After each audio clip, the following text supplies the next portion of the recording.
For today's video guys, magluluto po tayo ng garlic butter chicken. Isa pong napakatrabaho pero napakasarap po pag naluto. Kaya nag-crave po kami at iyon ang aming naisip. Lika po, luto tayo.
Ayan guys, luto na po ang ating garlic butter chicken.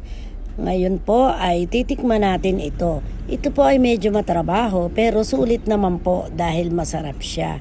Kaya guys, kung kayo ay walang maisip na putahe, ganito po ang gawin nyo. Dahil bukod sa magugustuhan ng mga kids, ito po ay hindi masyadong magastos. Dahil ang mga kids ay mahilig sa mga fried chicken. Tara, kain na po tayo!